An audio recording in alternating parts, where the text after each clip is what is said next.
আর মাত্র একদিন পরেই সারা দেশে অনুষ্ঠিত হবে ত্রয়োদশ জাতীয় সংসদ নির্বাচন এবং তার সাথে জুলাই জাতীয় সনদের উপর গণভোট।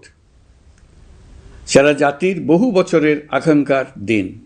আমি গভীর শ্রদ্ধা ও বিনম্রতার সঙ্গে স্মরণ করছি মহান মুক্তিযুদ্ধ ও জুলাই গণঅভ্যুত্থানের সকল শহীদকে, যাদের রক্তের বিনিময়ে আমরা বাংলাদেশ পেয়েছি এবং স্বৈরাচার বিরোধী দীর্ঘ লড়াই সংগ্রামের সাফল্যের পর আজ আবার গণতান্ত্রিক উত্তরণের যুগ সন্ধিক্ষণে দাঁড়িয়ে আছি। আপামর জনগণের, বিশেষ করে জুলাইয়ের যোদ্ধাদের আত্মত্যাগ ছাড়া এই নির্বাচন, এই গণভোট কোনোটিই সম্ভব হতো না। সমগ্র জাতি তাই তাদের কাছে চিরঋণী। প্রত্যেক জাতির জীবনে এমন কিছু দিন আসে যার তাৎপর্য থাকে সুদূর প্রসারী, যেদিন নির্ধারিত হয় রাষ্ট্রের ভবিষ্যৎ দিক নির্দেশনা, গণতন্ত্রের চরিত্র এবং স্থায়িত্ব ও আগামী প্রজন্মের ভাগ্য। আগামী পরশু ঠিক তেমনি একটা দিন, যেদিন দুটি ভোট অনুষ্ঠিত হতে যাচ্ছে। আমরা সবাই মিলে নতুন সরকার গঠনের নির্বাচন করব এবং পাশাপাশি গণভোটের মাধ্যমে আমাদের প্রাণপ্রিয় বাংলাদেশ রাষ্ট্রের ভবিষ্যৎ কাঠামো নির্ধারণ করব। ইতিমধ্যে আনুষ্ঠানিক নির্বাচনী প্রচারণা শেষ হয়ে গেছে। এখন আমাদের সবার সিদ্ধান্ত নেওয়ার পালা। এই মুহূর্তে রাষ্ট্রের দায়িত্বপ্রাপ্ত একজন নাগরিক হিসেবে আপনাদের সঙ্গে কিছু গুরুত্বপূর্ণ কথা ভাগ করে নেওয়াকে আমি আমার নৈতিক ও সাংবিধানিক দায়িত্ব মনে করছি।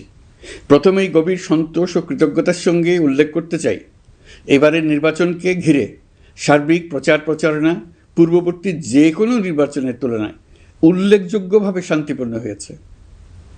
মত আদর্শের পার্থক্য থাকা সত্ত্বেও রাজনৈতিক দলগুলো সংযম দেখিয়েছে। প্রার্থীরা দায়িত্বশীল আচরণ করেছেন এবং সাধারণ মানুষ সচেতন থেকেছেন। এই পরিবেশ হঠাৎ করে তৈরি হয়নি। এটি আপনাদের সম্মিলিত প্রচেষ্টায় আমরা একটি আশাব্যঞ্জক পরিবেশে নির্বাচন অনুষ্ঠানের দ্বার প্রান্তে পৌঁছতে পেরেছি। তবে এই শান্তিপূর্ণ পরিবেশের মাঝেও আমাদের হৃদয়ে গভীর বেদনার ছায়া রয়েছে। নির্বাচনের তফসিল ঘোষণার পর এবং প্রচারণাকালে সংঘটিত কয়েকটি সহিংস ঘটনায় আমরা কিছু মূল্যবান প্রাণ হারিয়েছি। এই সহিংসতা আমাদের জাতীয় বিবেককে নাড়িয়ে দিয়েছে। গণতন্ত্রের চর্চায় কোনো প্রাণ ঝরে যাওয়া কোনো সভ্য রাষ্ট্রের জন্য গ্রহণযোগ্য নয়।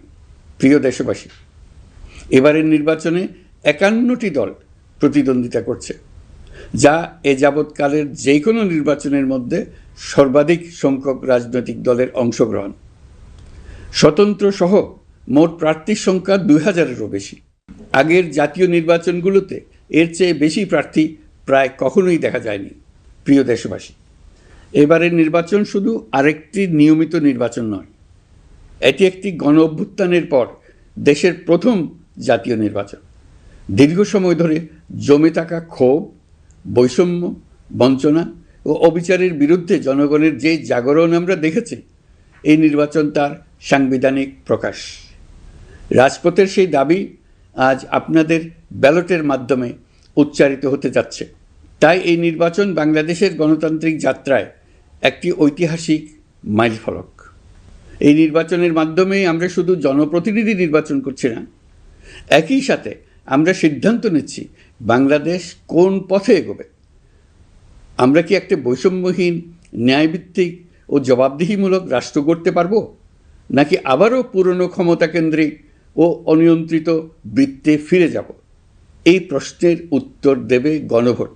আমি সকল প্রতিদ্বন্দ্বী প্রার্থীর প্রতি আন্তরিক আহ্বান জানাই, নির্বাচনের ফলাফল যাই হোক না কেন, ব্যক্তিগত বা দলীয় স্বার্থের ঊর্ধ্বে উঠে জাতির বৃহত্তর স্বার্থকে প্রাধান্য দিন।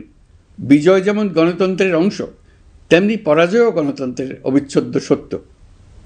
নির্বাচনের পর সবাই মিলে একটি নতুন, ন্যায়ভিত্তিক, গণতান্ত্রিক ও অন্তর্ভুক্তিমূলক বাংলাদেশ গড়ার কাজে আত্মনিয়োগ করুন। প্রিয় দেশবাসী, আজ আমি বিশেষভাবে কথা বলতে চাই আমাদের তরুণ ভোটার ও নারী ভোটারদের সঙ্গে। আপনারাই সেই প্রজন্ম যারা গত 17 বছর ধরে ভোটাধিকার থাকা সত্ত্বেও ভোট দিতে পারেননি। আপনারা বড় হয়েছেন এমন এক বাস্তবতায় যেখানে ভোটের মুখোশ ছিল কিন্তু ভোট ছিল না, ব্যালট ছিল কিন্তু ভোটার ছিল না, এই দীর্ঘ সময়ের বঞ্চনা ও অবদমনের সবচেয়ে বড় মূল্য জাতিকে প্রতিদিন দিতে হয়েছে। তবু আপনারা আশা ছাড়েননি, অন্যায়ের সামনে মাথা নত করেননি। আন্দোলনে, প্রতিবাদে, চিন্তায় ও স্বপ্নে আপনারা একটি নতুন বাংলাদেশের আকাঙ্ক্ষা লালন করেছেন। আজ জুলাই গণঅভ্যুত্থানের মাধ্যমে ইতিহাসের গতিপথ বদলানোর সেই দিনটি এসেছে। বিশেষ করে আমাদের নারীরা মুক্তিযুদ্ধ থেকে শুরু করে বাংলাদেশের সবকটি গণ আন্দোলন, পরিবার থেকে রাষ্ট্র, সবখানেই শক্তি হয়ে দাঁড়িয়েছেন। নারীরাই ছিল জুলাই গণ অভ্যুত্থানের সম্মুখ সারির যোদ্ধা। নারীরাই এই দেশের অর্থনীতির অন্যতম চালিকা শক্তি, বৈদেশিক মুদ্রা আয়ের শক্ত ভিত। ক্ষুদ্র ঋণ, কুটির শিল্প, নারী উদ্যোক্তা, এই শব্দগুলোর পেছনে আছে পরিবর্তনের গল্প, পরিবার ও সমাজে স্বাবলম্বী হবার গল্প। আপনারা ঘরে, রাজপথে সমানভাবে সংগ্রাম করেছেন, সন্তানদের ভবিষ্যৎ আগলে রেখেছেন, সমাজকে টিকিয়ে রেখেছেন, অথচ রাষ্ট্রীয় সিদ্ধান্তে নিজেদের মত প্রকাশের সুযোগ থেকে দীর্ঘদিন বঞ্চিত হয়েছেন। এই নির্বাচন আপনাদের জন্য এক নতুন সূচনা। আর আমাদের তরুণরা, যাদের স্বপ্ন, মেধা ও শক্তি আগামী বাংলাদেশের ভিত্তি, এই ভোট আপনাদের প্রথম সত্যিকারের রাজনৈতিক উচ্চারণ। তাই আমি আপনাদের কাছে অনুরোধ নয়, দাবি জানাচ্ছি, ভয়কে পেছনে রেখে সাহসকে সামনে এনে ভোট কেন্দ্রে যান। আপনার একটি ভোট শুধু একটি সরকার নির্বাচন করবে না, এটি 17 বছরের নীরবতার জবাব দেবে, বাধাহীন ফেসিবাদের জবাব দেবে, জাতিকে নতুনভাবে গঠিত করবে এবং প্রমাণ করবে এই দেশ তার তরুণ ও নারী এবং সংগ্রামী জনতার কণ্ঠ আর কোনো দিন হারাতে দেবে না। প্রিয় নাগরিকবৃন্দ, নির্বাচন অবাধ, সুষ্ঠু, নিরপেক্ষ ও শান্তিপূর্ণ করতে সরকার সর্বোচ্চ প্রস্তুতি গ্রহণ করেছে। এবার রেকর্ড সংখ্যক আইনশৃঙ্খলা বাহিনীর সদস্য মোতায়েন করা হয়েছে। পাশাপাশি ম্যাজিস্ট্রেসি ক্ষমতাসম্পন্ন সশস্ত্র বাহিনীর সদস্যদেরও ব্যাপকভাবে দায়িত্বে রাখা হয়েছে, যাতে যে কোনো ধরনের বিশৃঙ্খলা বা সহিংসতা দ্রুত ও কঠোরভাবে প্রতিহত করা যায়। আমি গভীরভাবে বিশ্বাস করি, তারা সকলেই ঈমান, দেশপ্রেম ও কর্তব্যনিষ্ঠায় উজ্জীবিত হয়ে তাদের উপর অর্পিত মহান দায়িত্ব সুষ্ঠু ও সুচারুরূপে পালন করবেন। প্রযুক্তির সর্বোচ্চ ব্যবহার নিশ্চিত করতে প্রথমবারের মতো সারা দেশে ব্যাপক পরিসরে সিসি ক্যামেরা স্থাপন করা হয়েছে। ভোট কেন্দ্রে দায়িত্বরত কর্মকর্তারা শরীরের সাথে সেটে রাখা ক্যামেরা ব্যবহার করছেন। নিরাপত্তা ও নজরদারিতে ড্রোন ও ডগ স্কোয়াড ব্যবহারের ব্যবস্থাও রাখা হয়েছে। এসব ব্যবস্থার একমাত্র লক্ষ্য ভোটাররা যেন নির্ভয়ে, নিশ্চিন্তে ও সম্মানের সঙ্গে তাদের ভোটাধিকার প্রয়োগ করতে পারেন। এই নির্বাচনকে আরও অন্তর্ভুক্তিমূলক করার জন্য আমরা কিছু ঐতিহাসিক পদক্ষেপ গ্রহণ করেছি। প্রথমবারের মতো প্রবাসী বাংলাদেশিদের ভোটাধিকার প্রয়োগের সুযোগ সৃষ্টি করা হয়েছে।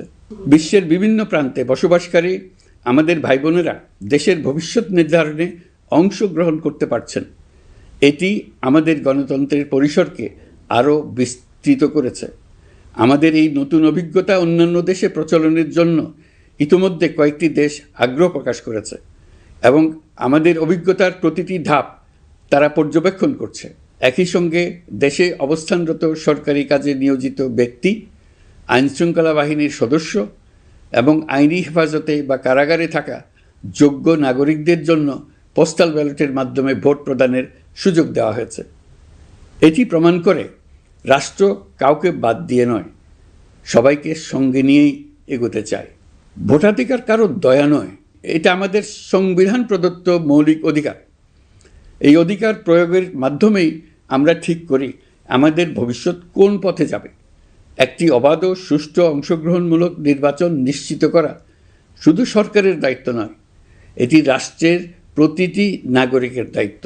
রাজনৈতিক দলগুলোর প্রতি আমি অত্যন্ত স্পষ্টভাবে বলতে চাই, আপনারা দলের কেন্দ্র থেকে তৃণমূল পর্যন্ত সর্বস্তরের নেতাকর্মীদের দ্ব্যর্থহীনভাবে নির্দেশ দিন যেন কেউ কোনো ধরনের বিশৃঙ্খলা, সহিংসতা, ভয়ভীতি প্রদর্শন, কেন্দ্র দখল, ভোটে প্রভাব বিস্তার করা কিংবা উস্কানিমূলক কর্মকাণ্ডে জড়িত না হয়।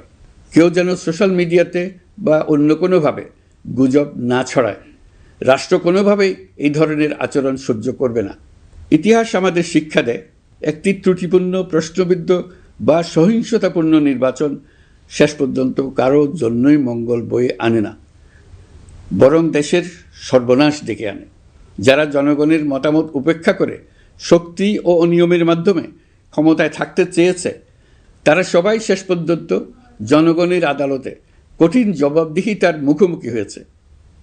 প্রিয় দেশবাসী, নির্বাচনী প্রক্রিয়া শুরু হওয়ার পর থেকেই আমরা লক্ষ্য করছি একটি চিহ্নিত মহল পরিকল্পিতভাবে গুজব ও অপতথ্য ছড়িয়ে নাগরিকদের মনে সন্দেহ, ভয় ও বিভ্রান্তি সৃষ্টি করার চেষ্টা করছে। তাদের উদ্দেশ্য একটাই, নির্বাচনের শান্তিপূর্ণ পরিবেশ নষ্ট করা, জনগণের আস্থাকে দুর্বল করা। আমি আপনাদেরকে অনুরোধ করছি, সতর্ক থাকুন, দায়িত্বশীল থাকুন, যাচাই না করে কোনো তথ্য শেয়ার করবেন না। গুজবের বিরুদ্ধে সবচেয়ে বড় অস্ত্র হলো সচেতনতা ও সত্য। নির্বাচন নিয়ে যারা বিগত মাসগুলোতে উদ্দেশ্যমূলকভাবে সংশয়, সন্দেহ সৃষ্টি করেছিল, তারা সম্পূর্ণভাবে ভুল প্রমাণিত হয়েছে। জনগণকে বিভ্রান্ত করতে তারা চূড়ান্তভাবে ব্যর্থ হয়েছে। আপনারা সকল প্রকার অপপ্রচার থেকে নিজেদের মুক্ত রাখুন। তথ্য যাচাইয়ের জন্য সরকারের সঙ্গে সার্বক্ষণিক যোগাযোগ রাখুন। নির্বাচন বন্ধু হটলাইন 333 এতে ফোন করে সঠিক খবর জেনে নিন। এখন নতুন করে অপপ্রচার চালানো হচ্ছে যে বর্তমান অন্তর্বর্তী সরকার নাকি নির্বাচিত জনপ্রতিনিধিদের কাছে দায়িত্ব হস্তান্তর করবে না। এটা সম্পূর্ণ ভিত্তিহীন ও পরিকল্পিত অপপ্রচার, যার একমাত্র উদ্দেশ্য হলো আমাদের গণতান্ত্রিক উত্তরণে বিঘ্ন সৃষ্টি করা। আপনারা নিশ্চিত থাকুন, নির্বাচনে বিজয়ী জনপ্রতিনিধিদের কাছে দ্রুততম সময়ে ক্ষমতা হস্তান্তর করে অন্তর্বর্তীকালীন সরকার তার দায়িত্ব সমাপ্ত করবে। প্রিয় দেশবাসী, আমরা একটি ঐতিহাসিক নির্বাচন থেকে মাত্র কয়েক ঘন্টা দূরে। 24-এর গণঅভ্যুত্থান আমাদের এই সুযোগ এনে দিয়েছে। যখন আমরা ভেবেছিলাম আরেকটি প্রহসনের নির্বাচনের জন্য আমাদেরকে অপেক্ষা করতে হবে আরও 5 বছর, তখনই আমাদের সন্তানরা হুঙ্কার দিয়ে ভেঙে ফেলেছে গোলামের জিঞ্জির। সহস্রাধিক প্রাণের বিনিময়ে আজকের এই দিনটি আমরা পেয়েছি। অভ্যুত্থানের দিনগুলো এখনও আমাদের স্মৃতিতে টাটকা। দেয়ালের লিখনগুলো এখনও সারা দেশের দেয়ালে দেয়ালে জ্বলজ্বল করছে। দেয়ালে দেয়ালে স্কুল, কলেজ, মাদ্রাসা, বিশ্ববিদ্যালয়ের শিক্ষার্থীরা গ্রাফিতির মাধ্যমে লিখেছিল তাদের মনের কথাগুলো। সেখানে তারা বলেছে পরিবর্তনের কথা, সংস্কারের কথা।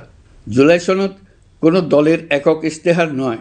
দীর্ঘ 9 মাস 30টিরও বেশি রাজনৈতিক দলের সাথে আলোচনা করে জাতীয় ঐক্যমত্য কমিশন জুলাই জাতীয় সনদ প্রস্তুত করেছে।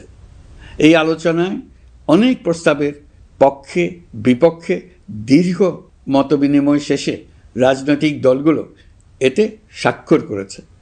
এই সনদ জাতির ভবিষ্যৎ পথ চলার এক ঐতিহাসিক দলিল, গণঅভ্যুত্থানের চেতনা, জনগণের দীর্ঘদিনের আকাঙ্ক্ষা এবং ভবিষ্যৎ রাষ্ট্র ব্যবস্থার একটি সুস্পষ্ট দিক নির্দেশনা।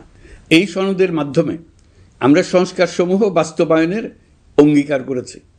তবে রাজনৈতিক স্থিতিশীলতা, বিশ্বাসযোগ্য ও অংশগ্রহণমূলক নির্বাচন, শাসন ব্যবস্থায় জবাবদিহিতা, অর্থনৈতিক পুনর্গঠন এবং সমাজে সম অধিকার নিশ্চিতকরণ, এসবের সফল বাস্তবায়ন এককভাবে রাষ্ট্রযন্ত্রের মাধ্যমে সম্ভব নয়।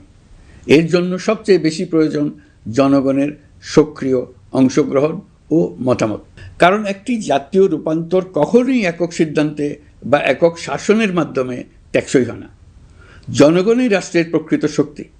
পরিবর্তনের চূড়ান্ত বৈধতা আসে জনগণের সম্মতি থেকেই।